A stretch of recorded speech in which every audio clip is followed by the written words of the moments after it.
Là, nous allons tirer le portrait de Jean-Luc Mélenchon.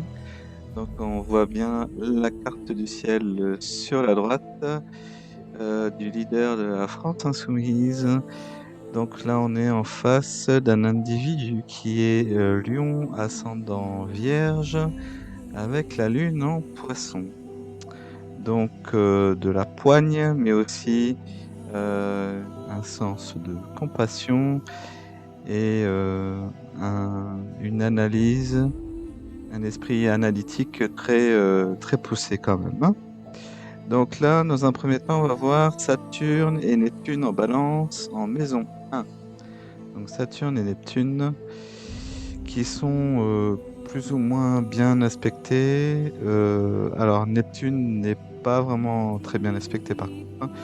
Alors, sensible sous une apparence calme et détachée, fort sens de la justice, le mariage permet de surmonter une solitude pénible. Donc ça, c'est la signification de Saturne en Balance, en maison 1. Saturne est opposé à la Lune, donc ça accentue un petit peu ce côté, ce sentiment de solitude, hein, quand même. Ensuite, Neptune, idéal élevé, souvent irréalisable, extraordinaire charme attractif, talents artistiques qui peuvent mettre en vedette, mais aussi excès de toutes sortes qui font vivre en marge ou devenir la proie d'un entourage fou. Voilà, ça c'est Neptune. Neptune qui est en plus assez mal aspecté dans l'ensemble, cette planète elle est opposée à Jupiter et carrée à Uranus. Donc voilà, beaucoup quand même d'illusions dans le thème de Jean-Luc Mélenchon. Ensuite, on va passer à la Lune en Poisson. La Lune en Poisson qui est fin maison 6, mais plutôt interprétée en maison 7. Donc la Lune en Poisson, qui est donc plus ou moins bien aspectée par Mars, qui donne de la combativité quand même, mais opposé à Saturne, donc qui donne ce sentiment d'abandon d'une certaine façon, hein. Donc, alors le mariage peut être les plus heureux ou les plus malheureux, ou les associations aussi, selon qu'il est librement choisi ou simplement subi. Donc l'union peut être illégale ou très instable. Et oui, parce que la Lune en Poisson, elle est dans un signe mutable. Donc c'est un signe changeant, hein, comme les autres signes mutables, Vierge, Sagittaire et Gémeaux. Donc la Lune en maison 7, ça marque quand même pas mal d'instabilité dans l'union. Ensuite, on a Jupiter en Bélier en maison 7. Jupiter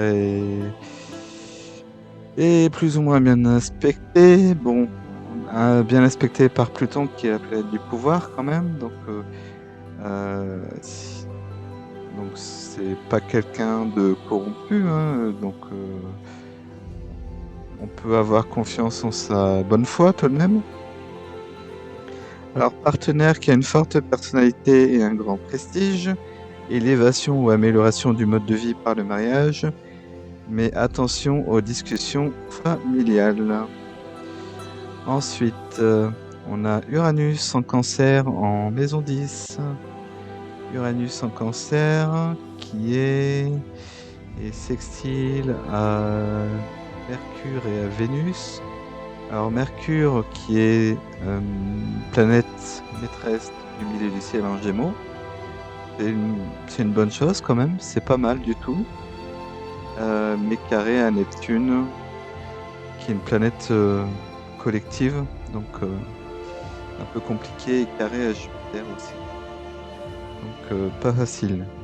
Alors suit les voies étranges ou inhabituelles, brusques changements d'orientation ou modifications continuelles dans l'existence, réussi grâce aux talents artistiques, aux amours ou aux associations. Alors heurts et désaccords avec la famille. Donc Jean-Luc Mélenchon, s'il souhaite se reconvertir dans une profession artistique, eh bien, on pourrait l'encourager vivement de le faire. Voilà. Donc voilà pour ça. Ensuite, on a Soleil, Mars et Pluton en Lion en maison 11, donc dans un signe de feu. Voilà, comme le Bélier et le Sagittaire, hein. Donc, le Soleil et Pluton sont conjoints, donc ce qui fait que Pluton est la planète dominante, hein, du ciel de Mélenchon. Donc le goût du pouvoir quand même, le côté un petit peu manipulateur tout de même aussi, certainement. Euh, alors, personnalité qui se distingue toujours dans la vie, c'est une bonne position planétaire pour l'élévation, appui puissant et relations influentes. Peut devenir le chef d'un parti politique, bah oui, c'est le cas, hein, social ou artistique. Après, l'esprit d'entreprise aide à s'élever dans l'existence, parfois au détriment du bonheur sentimental. Tendance à utiliser ses relations affectives pour son avancement. Donc, ce qui confirme un petit peu ce côté manipulateur, hein. Donc, attention, parce que les énergies plutoniennes sont quand même des énergies à manipuler avec extrême précaution. Donc, conseil, attention à la manipulation. Donc, ensuite, on a Mercure et Vénus en Vierge, en maison 12. Donc, c'est une conjonction qui est favorable plus à Mercure qu'à Vénus, parce qu'on voit que Vénus est en chute en Vierge, alors que Mercure est en domicile exaltation. Mercure est, donc aussi planète maîtresse du milieu du ciel, qui est le succès. Et on va dire que Mercure, en maison 12, bah, c'est pas la position la meilleure, hein, pour accéder au succès. Mais néanmoins, il est en bon aspect avec Uranus, donc pour les idées, l'originalité dans les idées, l'esprit, l'indépendance d'esprit, voilà, sortir des sentiers battus. C'est un très bon aspect. Et les femmes peuvent aider du coup. Des relations, des appuis féminins peuvent être intéressants. Voilà.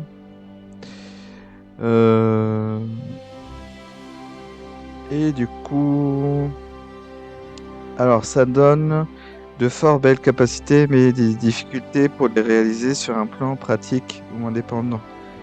Les travaux de recherche ou de laboratoire sont particulièrement indiqués, troubles nerveux ou mauvaise assimilation. Donc, par contre, ça c'est le côté Mercure en Vierge en maison 12. Après, don de soi ou dévouement, tendance à confondre trop facilement amour et pitié, existence paisible et retirée. Ça donne pas forcément ce côté, voilà, ce côté un peu vie publique. Là, c'est plus un individu qui se satisfait d'une vie plutôt retirée, en fait. Alors voilà l'explication du thème de Jean-Luc Mélenchon. Alors attention.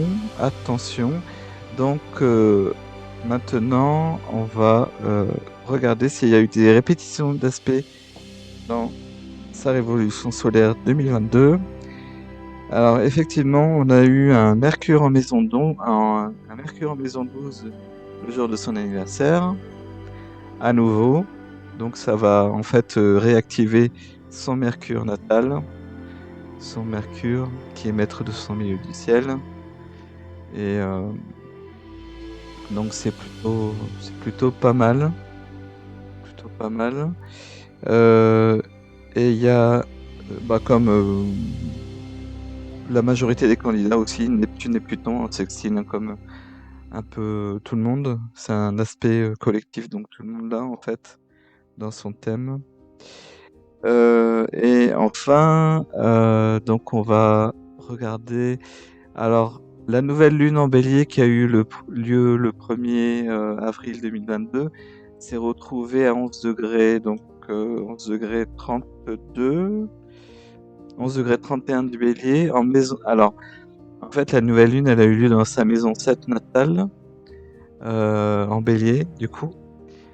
Et euh, hmm, elle est pas très, elle est pas très bonne, hein, pour lui, dans le sens où, en fait, la nouvelle lune, elle était conjointe à Mercure. Les trois planètes,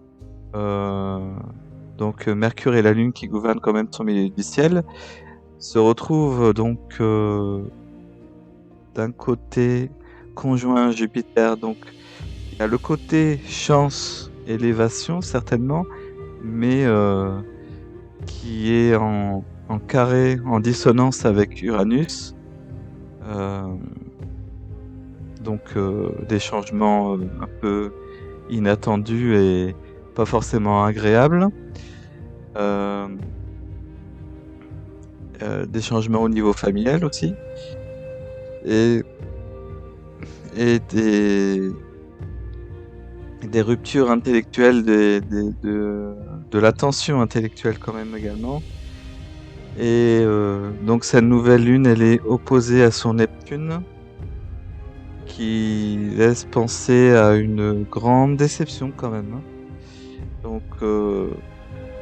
Donc à mon sens, à mon avis, bah, malheureusement, je pense pas qu'il puisse accéder au deuxième tour de la présidentielle.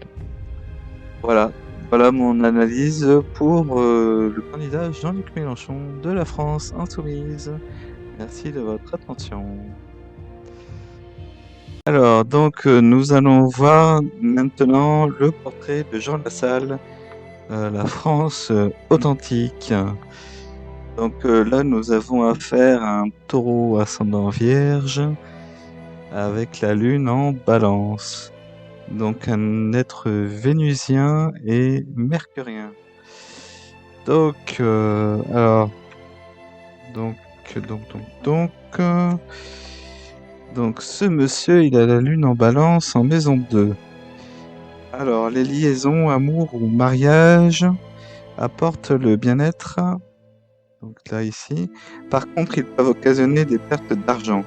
Les gains peuvent provenir aussi d'associations ou d'une carrière artistique. Donc là, il y a une certaine créativité qui fait que bah, s'il souhaite se reconvertir dans autre chose, eh ben, il peut le faire. Ensuite, on a Saturne en Scorpion, en maison 3. Alors ça donne un naturel travailleur mais brusque, attiré par tout ce qui est secret et complexe, et admirablement se défendre et attaquer. Jalousie dans les rapports avec les proches, danger d'accident en cours de déplacement. Donc il faut qu'il soit très prudent quand il se déplace. Alors d'autant plus que Saturne, il est opposé au Soleil, opposé à Mercure et carré à Pluton, c'est pas évident du tout. C'est pas des aspects très, très agréables. Bon. Ensuite, attention à sa façon de communiquer aussi, parce qu'il peut être très, très virulent quand même. Ensuite, on a Neptune en balance en maison 3. Neptune en balance, qui est carré Jupiter, Uranus et sextile Pluton, mais beaucoup de gens l'ont. Les gens de sa génération l'ont, donc rien d'exceptionnel. Très entouré grâce à son charme attractif, nombreux voyages d'agrément et rencontres amicales en cours de route. Ensuite, on a sa petite Vénus en bélier. Vénus qui est maîtresse de son milieu du ciel, hein, en bélier, qui est sextile à Mars. Qui crée un bel équilibre en fait entre son besoin de se lier aux autres, en rapport avec Vénus, et son individualité représentée par Mars. Donc c'est un bon aspect ça. Mais néanmoins, Vénus est en exil, hein, dans le bélier, donc c'est pas forcément, elle n'est pas forcément à l'aise dans ce signe impulsif et colérique. Donc passion et jalousie qui peuvent être fatales, forte sensualité, discussion d'argent avec le conjoint. Ensuite, on a le Soleil et Mercure en Taureau en maison 9. Beaucoup de détermination dans tout ce qu'on entreprend, activités pratiques, peu de voyages, mais possibilité de faire un très long séjour à l'étranger ou de s'y installer définitivement.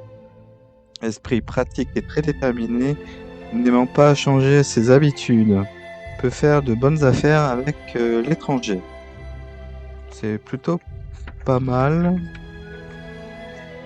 Ensuite, donc on a Mars en Gémeaux. Alors Mars en Gémeaux en maison 10.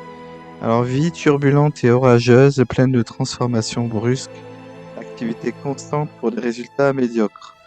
Profession d'intermédiaire ou dans les écrits, ou demandant beaucoup de déplacements et de voyages. Voilà. Et ensuite, on a Jupiter-Uranus. Jupiter-Uranus, ici, en Cancer en maison 11.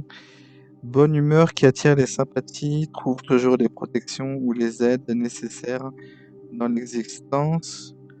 Bon, on lui connaît quand même son tempérament jovial, hein, quand même, et son goût pour les relations humaines. Voilà. Son côté, oui, bon vivant, quoi. Voilà. Amis excentriques ou fort capricieux, mieux vaut ne pas compter sur eux pour les choses sérieuses. Nombreuses ruptures et réconciliations. Des liens d'amitié peuvent se former avec des subalternes. Voilà.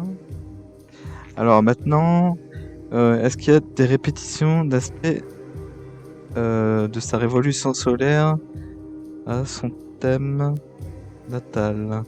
Alors moi j'ai trouvé le soleil en maison 9, le soleil qui est revenu au même endroit. Donc qui va réactiver un petit peu tout ça. Son ascendant qui est revenu en Vierge aussi. Son milieu du ciel en Taureau également. Bon, pour lui, ça risque d'être une année importante quand même.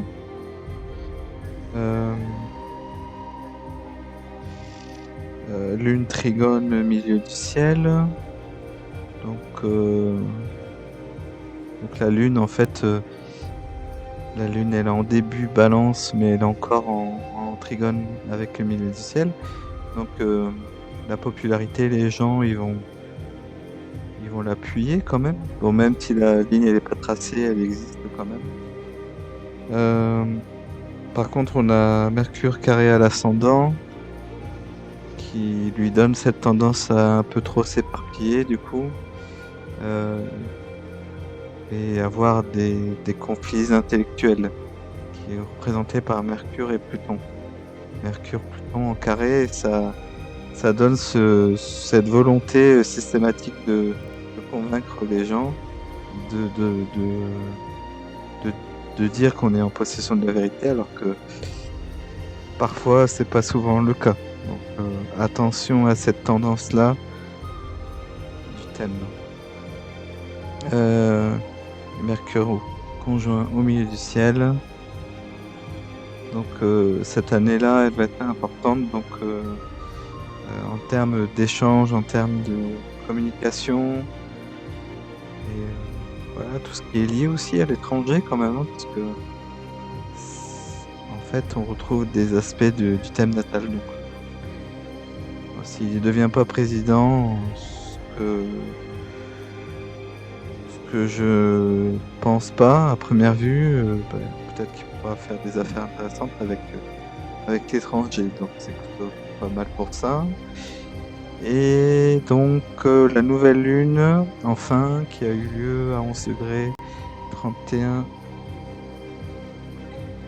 du Bélier, en fait, conjoint à Mercure, se retrouve conjoint à sa Vénus natale.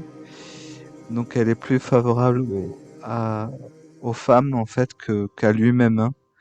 Plus favorable aux femmes qu'à lui-même. Donc c'est sextile à Mercure, à Mars pardon, qui représente donc les voyages. et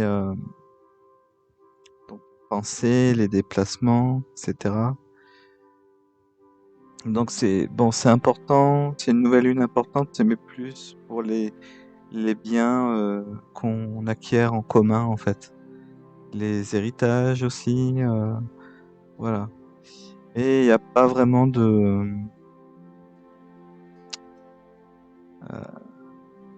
y a- bon, c'est un peu en lien avec le milieu du ciel parce que Vénus en fait domine le milieu du ciel, mais elle se place en maison 8. Donc, et elle s'oppose à la Lune.